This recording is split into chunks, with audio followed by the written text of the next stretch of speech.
2020년 10월 10일 LA 온누리교회 가정에서 함께하는 영상새벽 예배입니다. 오늘 말씀은 예레미야 45장 1절에서 5절. 나 자신을 위한 큰 일들을 추구하고 있습니까? 라는 제목으로 말씀 전해 주십니다. 유다 왕 요시아의 아들 여호야김 4년에 예레미야가 불러주는 말에 따라 바룩이 이 말씀들을 책에 기록한 후 예언자 예레미야가 네리야의 아들 바룩에게 한 말입니다. 바룩아, 내게 이스라엘의 하나님 여호와께서 이렇게 말씀하셨다. 내가 말했다. 내게 화가 있도다. 이는 여호와께서 내 고통에 슬픔을 더하셨기 때문이다. 내가 탄식으로 피곤하고 쉼을 찾지 못한다. 여호와께서 말씀하셨다. 그에게 이것을 말하여라. 여호와께서 이렇게 말씀하셨다. 보아라, 내가 세운 것을 내가 무너뜨릴 것이고 내가 심은 것을 내가 뽑아버릴 것이다. 내가 온 땅에 그리하겠다. 그런데도 내가 내 자신을 위해 큰 일들을 추구하느냐? 그것들을 추구하지 마라. 보아라, 이는 내가 모든 사람에게 재앙을 가져올 것이기 때문이다. 그러나 내가 가는 모든 곳에서 내가 내 목숨을 전리품처럼 건져줄 것이다. 여호와의 말이다. 10월 10일 토요일입니다. 우리 같이 함께 찬양하며 하나님의 보좌 앞으로 나아가기 원합니다.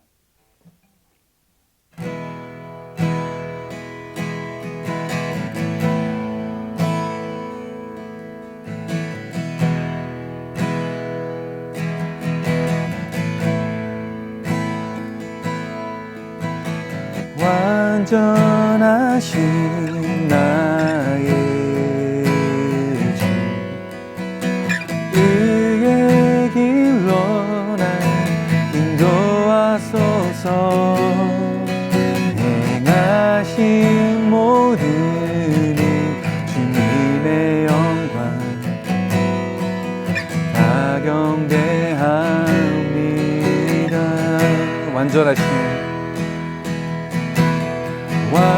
완전하신 나의 주, 의의 길로 날 인도하소서.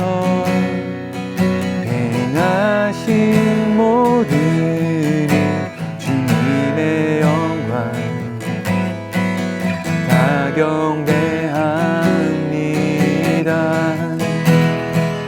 예배합니다. 찬양합니다. 주님만 날 다스리소서. 예배합니다. 찬양합니다. 주님 홀로 높임 받으소서. 예배합니다. 예배합니다. 찬양합니다. 주님만 날 다스리소서. 예배합니다. 찬양합니다. 주님 홀로 높임 받으소서. 주님 홀로 높임 받으소서. 아멘. 아이들을 키우다 보면 가끔 도대체 저런 건 가르쳐 주지도 않았는데 어디서 배웠을까라는 생각이 드는 그런 행동을 할 때가 있습니다. 그 중에 하나가 자기가 원하는 대로 되지 않았을 때 입을 내밀고 삐치는 겁니다. 아빠나 엄마가 자기들 앞에서 그런 모습을 보여준 적도 없는데 도대체 그렇게 입을 내미는 것은 어디서 배우고 또 흥 하고 이렇게 고개를 돌리면서 문을 닫고 자기 방으로 들어가 버리는 그런 것은 또 어디서 배웠을까요? 그런 모습이 귀여울 때도 있지만 저도 같이 기분이 안 좋을 때는 귀엽게 보이지 않을 때도 있습니다. 오히려 현실을 이해하지 못하고 부모의 뜻을 헤아리지 못하는 그 아이의 어린 마음 때문에 솔직히 답답해질 때도 있습니다. 그러다가도 결국은 에휴, 아이니까 그렇지, 어쩔 수 없지라고 이해하며 아이를 또 달래주게 됩니다. 여러분, 우리가 하나님 앞에서 신앙생활을 하며 이런 어린아이와 같은 마음으로 살아갈 때가 있지 않습니까? 내가 원하는 것을 하나님께 구하며 때를 쓰고 토라지고 원망하는 그런 모습이 우리에게도 있지 않습니까? 그럴 때마다 하나님은 우리에게 사랑으로 당신의 뜻을 깨우쳐 주시고 때로는 달래주시고 때로는 또 원하는 대로 허락해 주실 때도 있습니다. 우리 하나님 아버지가 저와 같은 이 부족한 아버지가 아니라는 것이 참 다행입니다. 오늘 말씀을 통해서도 우리는 바로 그런 하나님을 만나게 됩니다. 함께 말씀을 묵상하며 하나님의 뜻이 무엇인지 깨닫고 우리 자신을 다시 한번 돌아보며 하나님의 뜻에 맞추어가는 귀한 은혜가 있으시기를 예수님의 이름으로 축복합니다. 앞서 예레미야 44장까지를 통해 우리는 남왕국 유다가 멸망하고 이후에 유다 백성이 애굽으로 피난하기까지의 상황을 살펴봤습니다.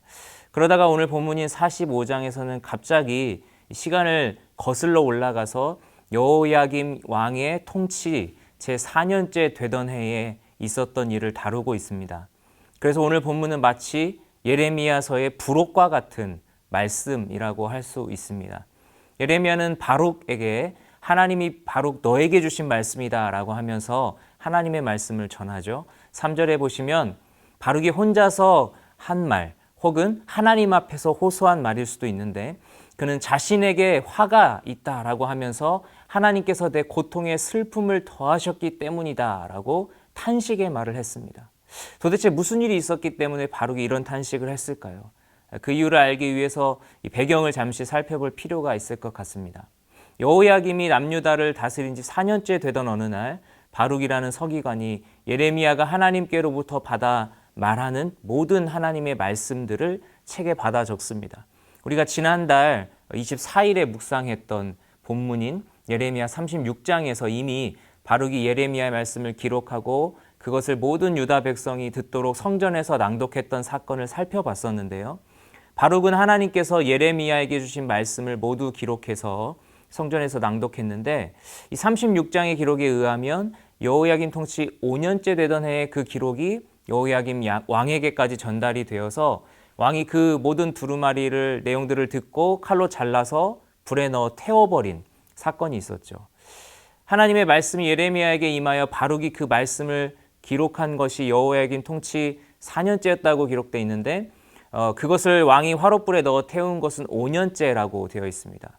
기록을 시작한 때와 여호야김 왕이 두루마리를 태운 때 그 사이에 숫자상으로 1년이라는 시간차가 있었던 것을 알 수 있습니다.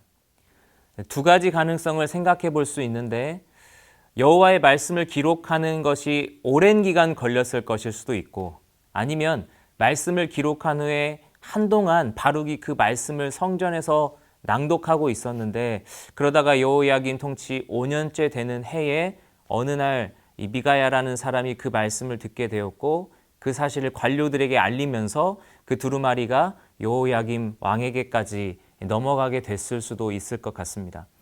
이미 지난달에 살펴봤던 것처럼 하나님은 다시 예레미야에게 왕이 불태운 첫 번째 두루마리에 기록되었던 것과 동일한 말씀을 주시고 바룩은 그 말씀을 다시 기록했던 것을 알 수 있습니다. 그리고 오늘 말씀 1절에서는 오늘 본문의 때가 언제인지에 대해서는 한 가지 단서만을 제시해주고 있습니다. 바룩이 예레미야를 통해 주시는 하나님의 말씀을 기록한 후라는 것입니다. 그렇기 때문에 이때가 이 바룩이 1차로 두루마리의 기록을 마쳤을 때였을 수도 있고 아니면 여호야김 왕이 그 두루마리를 다 태워버린 후에 2차로 다시 두루마리의 기록을 마쳤을 때였을 수도 있겠죠. 그러니까 1절 말씀만 가지고는 이때가 언제였는지 정확히 단정을 짓기가 좀 어렵다는 것이죠. 제가 왜 이렇게 구체적으로 배경을 설명드렸는가 하면 어떤 해석에서는 바룩이 괴로워했던 이유가 여호야김 왕에게 생명의 위협을 받고 있었기 때문이라고 설명한 것도 있기 때문입니다. 그런데 제 개인적으로는 그것이 정말 근본적인 이유는 아니었을 거라는 생각이 듭니다. 성경을 통해 확실하게 알 수 있는 사실만을 살펴보자면 5절에서 하나님은 바룩에게 그런데도 네가 네 자신을 위해 큰 일들을 추구하느냐라고 말씀하시는 것을 보게 됩니다. 이 말씀을 통해 우리가 알게 되는 사실이 무엇입니까? 바룩에게는 그게 무엇이었는지는 알 수 없지만 그가 추구했던 자신을 위한 큰 일들이 있었다는 사실이죠. 그리고 유다가 멸망할 것이라는 하나님의 경고를 들었기 때문인지, 아니면 그 경고의 말씀을 낭독했다가 여호야김 왕에게 생명의 위협을 받고 있기 때문인지 정확한 배경은 알 수 없지만, 바룩이 지금 탄식을 하고 있는 근본적인 이유는 자신이 추구했던 일들을 이룰 수 없게 되었기 때문이었다는 것을 우리가 알 수 있게 되는 것입니다. 제가 설교 서두에 말씀드렸던 것처럼 아이들이 자신이 원하는 대로 되지 않으면 입을 대자로 내밀면서 삐치듯이, 바룩은 자신이 원했던 일, 자신이 계획했던 그 일이 뜻대로 되지 않은 것 때문에 탄식하고 있었다는 것이죠.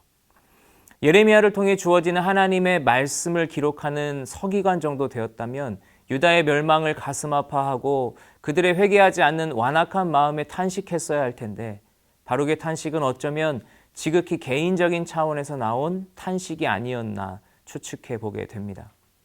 그렇게 입이 대자로 나와 있는, 어찌 보면 참 철없는 서기관을 향해 하나님은 마치 부모가 삐친 아이에게 그래도 사랑하는 자식이기 때문에 그 원하는 것을 해주는 것처럼 은혜로운 약속을 해주시는데요. 네가 가는 모든 곳에서 내가 네 목숨을 전리품처럼 건져줄 것이다 라고 약속을 해주시는 것이죠. 저는 이 말씀을 묵상하면서 처음에는 이 바룩의 부족함과 그럼에도 불구하고 그에게 은혜를 베푸시는 하나님에 대해 묵상하게 되었습니다. 그런데 말씀을 더 묵상하면서 하나님의 메시지가 단지 그것에서 끝나는 것이 아니라는 깨달음을 얻을 수 있었습니다.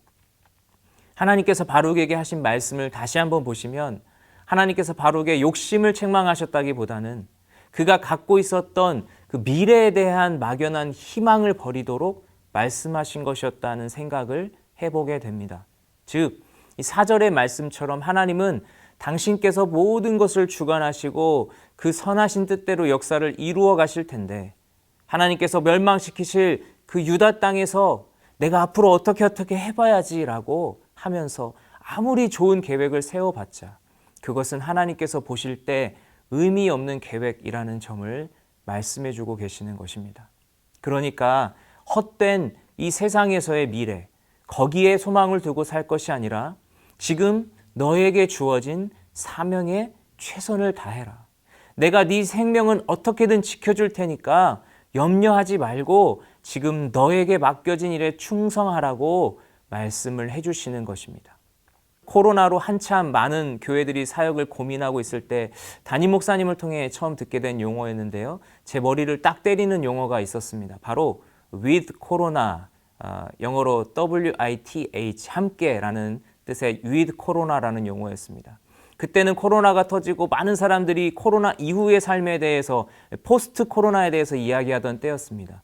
그런데 코로나가 좀처럼 끝날 기미를 보이지 않고 계속 팬데믹이 길어지는 상황에서 언제일지도 모를 그 미래에 있을 일들만 생각하면서 막연한 기대를 갖고 거기에 소망을 두고 살아갈 것이 아니라 지금 코로나와 함께 살아가고 있는 이 시기에 교회가 해야 할 일, 목회자가 해야 할 일, 한 사람의 그리스도인이 해야 할 일이 무엇인지를 생각해야겠다는 메시지를 저에게 준 용어가 바로 그 with corona였습니다. 창세기에 나오는 에녹은 아무 특별한 업적도 없었지만 그가 자식들을 낳고 평범하기 그지없는 365년의 삶을 사는 동안 늘 하나님과 동행했기 때문에 하나님께서 그를 성경에서 죽음을 보지 않고 데려가신 단 2사람 중 한 사람으로 삼아 주셨습니다. 우리는 늘 또 다른 이 한 명의 승천의 사람, 바로 엘리야처럼 화려한 업적을 추구하며 살아갑니다. 그러나 하나님께서 보실 때는 내가 무슨 일을 하는가는 중요하지 않습니다. 내가 어디를 보고 살아가는가를 중요하게 여기십니다. 오늘 내가 나에게 주어진 삶의 자리에서 하나님을 바라보고 살아가고 있다면 설거지를 하는 그 순간에도, 또 아이가 줌으로 학교 수업하는 것을 옆에서 지켜봐주고 있는 그 순간에도, 또 샤워하는 순간에도, 밥을 먹는 순간에도 우리는 하나님이 기뻐하시는 삶을 살아가고 있는 것이라는 사실을 기억하시기 바랍니다. 말씀을 맺으면서 먼 미래에 언젠가 하나님을 위해 내가 크게 한 방을 하겠다는 그런 생각이 아니라 지금 내가 있는 가정에서, 또 일터에서, 모든 삶의 자리에서 하나님을 기억하며 단 한 말씀이라도 하나님의 말씀에 순종하기 위해 힘쓰는 삶을 살아갈 때 하나님은 바로 그 삶을 예배로 받으실 것입니다. 저와 여러분 모두가 나를 위한 미래의 어떤 큰 일이 아니라 하나님이 기뻐하실 지금 이 순간의 그 작은 일에 최선을 다해서 하나님께 착하고 충성된 종이라 일컬음 받는, 그렇게 칭찬받는 은혜가 있으시기를, 또 그런 삶이 되시기를 예수님의 이름으로 축복합니다. 기도하겠습니다. 하나님 감사합니다. 오늘도 우리에게 부족하고 연약한 우리들의 생각을 또 말씀으로 깨우쳐 주시고 하나님의 은혜와 사랑을 다시 한번 깨닫게 하시니 감사합니다. 불안하고 힘든 이 시기에 어쩌면 우리가 막연한 미래에 대한 소망만을 가지고 현실의 삶을 정작 놓치며 살아가고는 있지 않았는지 다시 한번 생각해 봅니다. 하나님께서 원하시는 것은 미래에 우리가 어떤 큰 일을 하는 것이 아니라 지금 당장 내가 살아가는 매 삶의 순간순간 하나님을 기억하며 하나님과 동행하는 삶, 또 하나님을 바라보며 사는 삶을 원하시고 계시는 것인 줄 믿습니다.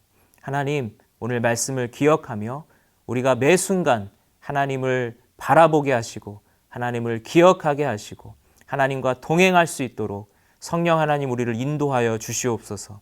그래서 지금 나에게 맡겨진 이 작은 사명이라도 그것에 충성하며 하나님께 착하고 충성된 종으로 칭찬받을 수 있는 우리 모두가 될 수 있도록 주님 은혜를 베풀어 주시옵소서. 감사드리며 예수님의 이름으로 기도드립니다. 아멘.